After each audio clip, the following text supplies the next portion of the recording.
Here we go. Right. Hello, everybody, and welcome to the Before I Go Solutions interview series. This is a new series for me, and I'm absolutely delighted to welcome Dr. Wendy Nickerson from the International Health Coaching Enterprises as our very first interviewee. She is going to be talking about helping people die peacefully. And when I met Wendy, well, actually, how I met Wendy was through the Facebook group, my End of Life Conversations Facebook group, and she made a comment. I can't remember what the comment was now. It was ages ago, but it intrigued me enough to go and visit her website. And that intrigued me to then sign up for her webinar of the same name, Helping People Die Peacefully. Yeah. And it was a really great webinar. It was really good. And I just thought, everybody I know needs to hear about this. So that's why you're here. So welcome, Wendy. Thank you. Okay. Can you tell us a little bit more about what exactly it is that you do? I know that you say that it's integrative health coaching, but can you tell us a little bit more about what that is? Okay. Integrative health coach. Well, first of all, I'll back up. I'm licensed as a psychologist in Canada and in the United States. And through all of the research that I've done and all the clinical work, I realized that the mind has a very powerful impact on physical health and physical death. Mm-hmm. And the mind is basically the steerer of the ship. And most people are kind of aware of the mind-body connection. They have no awareness of just how powerful the mind is.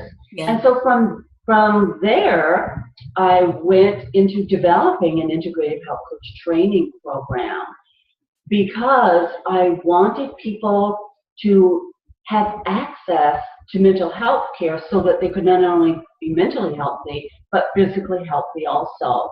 Sure. And unfortunately, because of the stigma and the lack of access to mental health care sometimes, people kind of let their mental health slide. And so this intermediary level of health care, mental health care, I thought would be so incredibly useful. Mm-hmm. So that's what I'm doing now. I'm training, rather than me doing the work, I'm training other people now to be certified integrative health coaches, where they can train, where they can teach people and work with clients on how to live their best life, how to live beyond thriving by developing synapses in the brain and developing neurological pathways in the brain such that they do tap into their happiness and their higher sense of consciousness and well-being mentally. Wow. That's amazing. So yeah, when you describe it like that, I really do understand that the integrative is the right word for that. The bringing together of the models, I really like that. That's fantastic. And that, that's I would say I would describe myself as that as well. So that's obviously why we've connected. Oh, all right. Bingo. That's it. Yeah, definitely. So part of the integrative stuff, of course, is to include dying. And I think because the webinar that I listened to, that was part of your training series, is that right? Or something like that? Yes, I think the webinar you listened to was part of one of the modules in 15 modules of my training series. Okay. And I think that is so important because so many of the people taking my program worked in nursing homes or elderly homes or palliative care or hospice, and they actually had no training at all on helping people die peacefully. Okay. And so I thought it was an absolute crucial component to the program. Sure. Okay, so as we're talking about people dying peacefully, let's get into the meat of this, which is, tell us a little bit more about that. What, for example, are the physical needs of somebody that if they want to be dying peacefully? I mean, can you plan for that in advance? What are they? You can plan for those. I think just knowing what they are, Jane, is so helpful. I mean, we know we want the person to be comfortable if they're in a hospital bed. We want them to be comfortable. We don't want there to be too much sound or too much light. We want their physical cleanliness. But what so many people overlook are things like physical touch. It's Okay. interesting when someone is dying, so many friends and family members and even hospital care workers are almost afraid to touch them. Because in order to do this, we have to have a good attitude about our own death. Otherwise, this person in the bed that is dying will be our worst nightmare. Yeah. It will reflect back to us what we will be facing someday. So the very first thing we need to do is get comfortable with our own death. So physical needs like hugging and cradling, like a baby. Mm-hmm. When a baby comes into the world, they need to be hugged and cradled. But yet, it would almost seem odd in our culture to cradle someone who's dying. Wow. Yeah, if you were to be working in hospice or working in palliative care, it would be quite unusual, especially in North America, to see someone touching or cradling. They might be putting a face cloth on their forehead, something like that, because that's not too touchy-feely. But God forbid if we should get too touchy-feely and actually demonstrate physical love towards the person. That's awful, isn't it? I mean, that's so sad. At a time when people most need it. And if you compare it to birth, a child coming into the world, you can't help but want to touch them, can you? But are you just referring to the professionals here, or are you would family members also find it difficult to hug or to cradle? Both. Both. Apart from the newer physicians, the newer doctors that are trained, they're not trained how to speak to a dying person. I think they get maybe an hour of training on how to act around them, how to act around the family. But people just are in such emotional distress themselves. It's very difficult for them to be huggy-feely and lovey. Right. Towards the person that's dying. There's so much emotion going on inside of them. Some are angry that they're dying, some of the family members, some of the friends. Some are just so worried, and they're so much into their own feeling and their own psychological processes that just the physical, now keep in mind the physical is the bare bones care for someone dying. That's a bare bones. That's a minimal. And so we would hope that people would get comfortable really connecting physically and with a heart connection to that dying person. Can you imagine the comfort it would give them? Oh, I know. Some people won't even go into the hospital and visit the person dying because they want to remember them the way they were. Right. So it's all about them rather than the dying person. So you have that to deal with too. And a lot of this makes sense. Some people just aren't strong enough emotionally to have that visual in their mind, to be left with that visual of their dearly loved one dying. This is very interesting because it reminds me of a friend of my husband's, a very good friend of my husband's. So my husband died 5 years ago, and he had been diagnosed with cancer, and we had a year more or less before he actually died. And in that time, this particular friend, who'd been a friend for 35 years or something, long-term friend, he rang. I think actually we had a Skype call. He lived in a different country, but he didn't come to see my husband. And we kind of knew that he wouldn't come, and we knew that he wouldn't be there, and he wasn't there for the funeral or anything. He wasn't very good at being able to be around, illness, death, anything like this. Now, it wasn't a big problem for us. We had other things going on at that time. Yeah. But afterwards, I met up with him maybe, 9 months or so later, and he really regretted that he hadn't been able to be around Philip at that time. And he hadn't been able to do it because it was his stuff, it's what you're saying. If people are more able to come to terms with their own life and death, and if they're able to process their own emotions around it, then you can be free to be with somebody else, can't you? Yeah, you can get out of your own stuff long enough to to actually be human for the dying person. Yeah, and by him not coming, that leaves a big compartment of unfinished business in his life. Yes. In the person who's still living. Yes. Yeah, they actually do themselves an injustice. So with this thing about unfinished business then, how important do you think that is for that?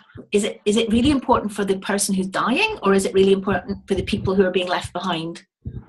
I think it's important for both, but I think it's more important for the person that's dying, because that person is getting ready to transition. And so if the people that are left behind still have unfinished business, they can still work on their unfinished business, even though the person has deceased. Yeah. That they have the unfinished business towards. It is absolutely crucial that a dialogue is opened up during the dying process, such that the elephant in the room can be talked about, and the dying person can discuss and process their unfinished business. I mean, I don't know about you, but I would not want to transition over with all of this unfinished business, psychological business and emotional business I'm talking about right now. I mean, there's all kinds of business, but the one thing that stops this from happening is a lot of times, Jane, people won't even talk to the person that they're even dying, because they don't want to admit that the person is dying, and they think the person doesn't know that they're dying. Yeah. And oftentimes doctors are instructed not to tell the patient that they're dying. Some doctors do, some doctors don't. But the irony of it is, the person that's dying knows that they're dying.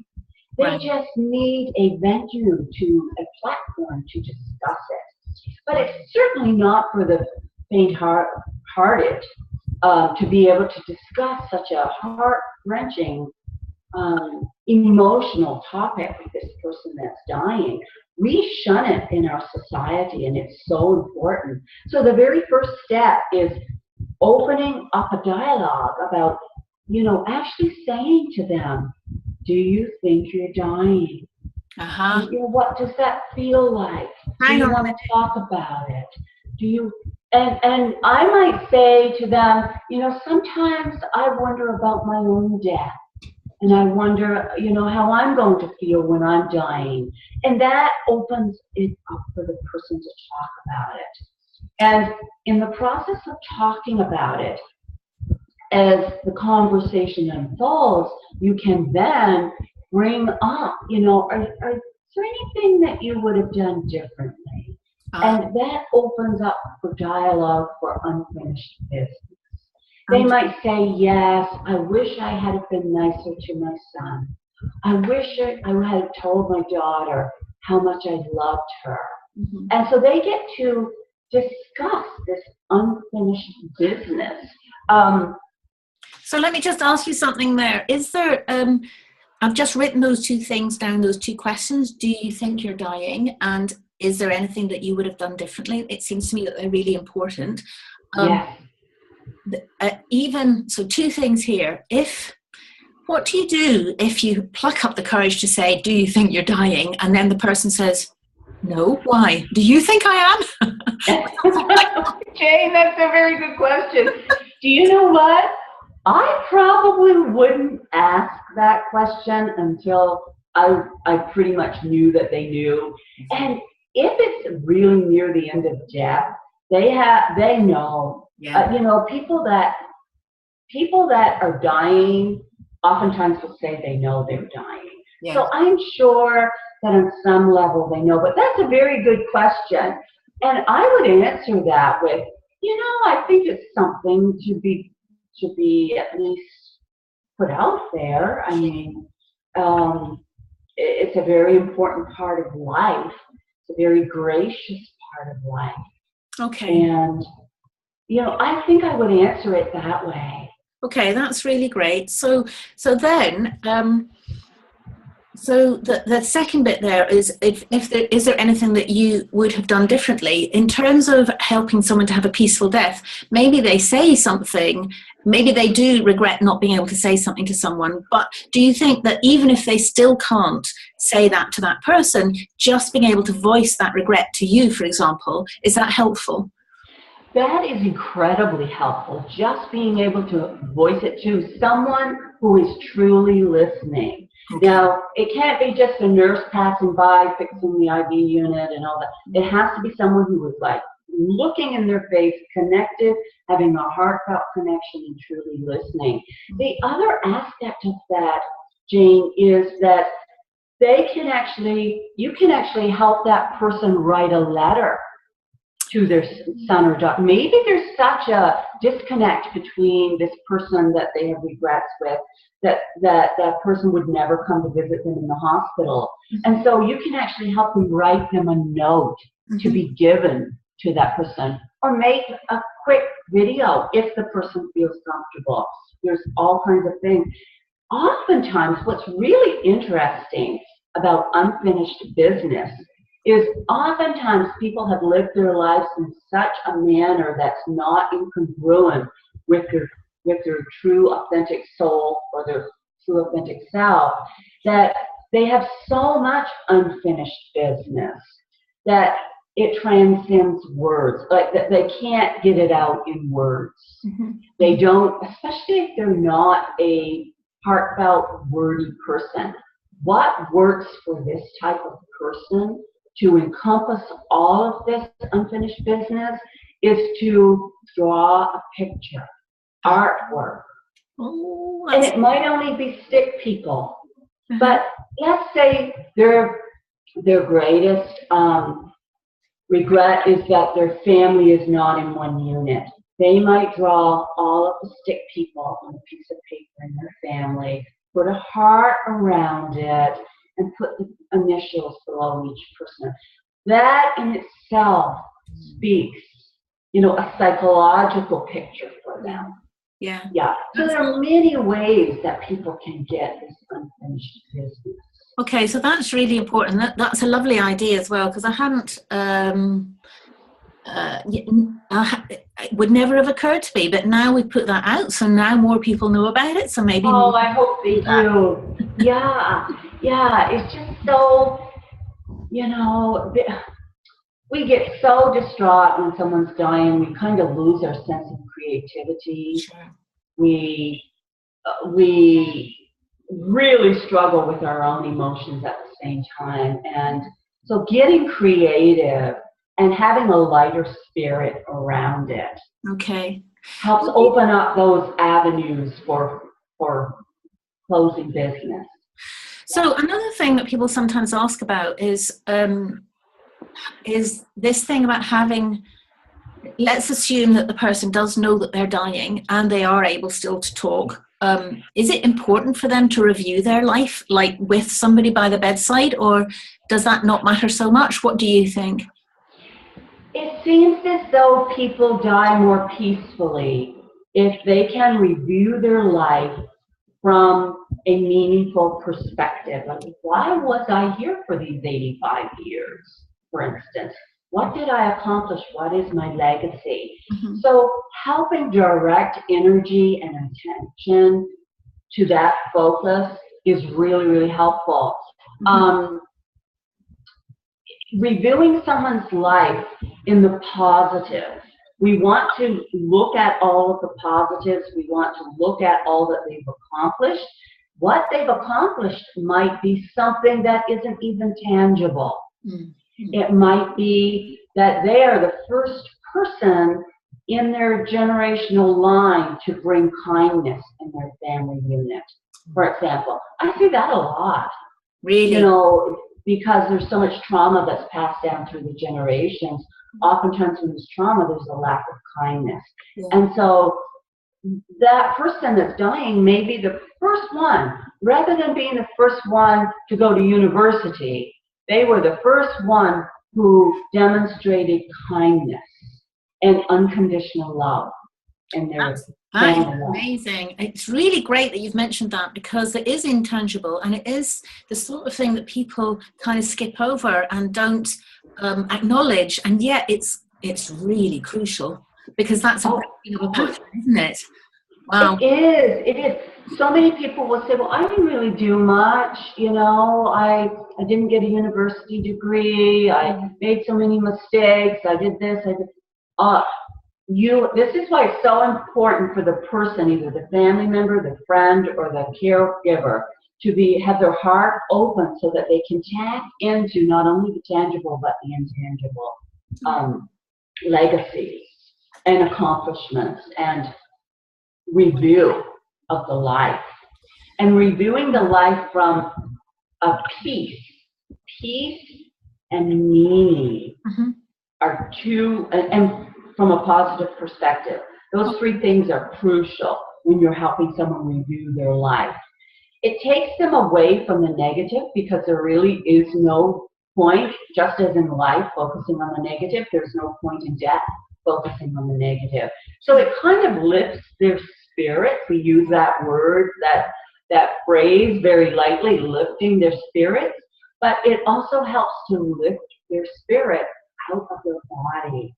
Because people that don't have a sense of closure or a sense of review of their life, they will hang on in their body longer than they need to. They will suffer more than they need to. So this is why, you know, having this awareness, this level of consciousness of helping that person review their life. Can you imagine, Jane, if you had someone over your bedside helping you review your life from a totally unconditional love, positive, peaceful perspective? What that would do for you in your final day of life? Yeah. Oh my gosh. To me, that would be the most, that would be the best gift that anyone could give me. Because we get stuck in our own stuff. We're not going to do that on our own, especially if we're in pain. Sure. So helping someone do that, oh my gosh. That's really, really lovely, actually, because I'm just remembering now that during the summer, a friend of mine was dying and I was visiting her quite regularly, but it didn't occur to me that this actually could have been a service that I could have given to her. And that might have helped her to let go a little bit sooner, perhaps, than she did, because one of her questions was, why I'm dying, why haven't I gone yet? You know, she was a bit frustrated. Oh, here. So that being said, I think just going and visiting her and talking with her was very, very important too. And you being so in tune with death and so passionate about this topic, I'm sure you said and did a lot of the things that helped us so much. I'm just remembering now, connecting with something you said at the beginning, that at one point I did ask her what did she want, and she said to me she wanted a cuddle. Now, she was at home in her own bed, and she didn't have, I know, it was really nice. It was really almost impossible. I had to get on the bed and in amongst all the bits and bobs and everything, but I was able to cuddle her, kind of cradle her, probably is a better word. And I know, and somebody took a photograph of us, and it is just so beautiful. It really is. Oh, that is so. I know. That is so touching. I mean, that is probably, if she could come back and speak to you now, which some people would say she can, I would say probably that would be one of the highlights of her life. Well, because so few people will do it. Oh, it's sad, that, isn't it? Well, anyway, here we are. We're changing it. We're changing it. Yeah, and you're one of the instrumental persons who is changing this. So, okay, so let me just see, because I'm really aware of the time here. I could talk about this for quite a long time. Me too. What I want to say is, yes, what would you say is the most important thing about your work that you think the world needs to know? You've already said quite a few things, but if you had to wrap it up in one thing, what would be the most important? Oh my gracious. Not only that we need to die gracefully, but that it's our birthright to live in peace. This is so important to me because I grew up in rural Nova Scotia where surviving when I was growing up was a great feat in of itself. And so I grew up with this fatalistic attitude, this fatalistic thing about life, belief about life, that thou shalt struggle, thou shalt suffer. So one of my passions in life is to help change that paradigm to thou shalt thrive. It is your birthright. Thou shalt be happy. It's okay to be happy. Nothing's going to go wrong if we're happy. And the other shoe is not going to drop. We're just going to get happier and happier and spread more happiness. So not only in life but in death, but to live in touch with our spirit, and our spirit is a happy entity. Yeah. To stay connected to our wisdom and our spirit, and to know that it's okay to be happy, even in our death. Right. I'm just writing that down. It's okay. Be happy. Yeah, so in my work, this is something that I focus on, and there's lots of ways that we can get this on a feeling level. I mean, we get it up here. I mean, we read it in books. We get it up here. But what people don't realize is even though they've had major trauma in their life, they can still choose to be happy. Yeah. They just need to learn how. Yeah. And some people will say, look, I've had so much trauma in my life.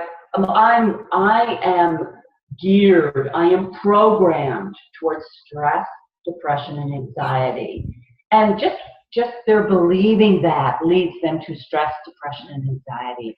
Yeah. So I think learning tools that are in alignment with our spirit, that are quite simple actually, is so beneficial to everyone on this earth, really. Yeah, no, you're right. I completely agree with you. So it makes me feel so good to know that somebody hears me, somebody agrees with me, and definitely sees what I see.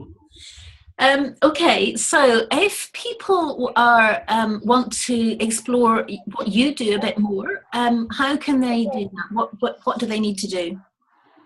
Okay, well, if they're interested in any of my webinars, I have 8 new webinars coming up, and they're all on my website. My website is www.drwendynickerson.com. That's DrWendyNickerson/events.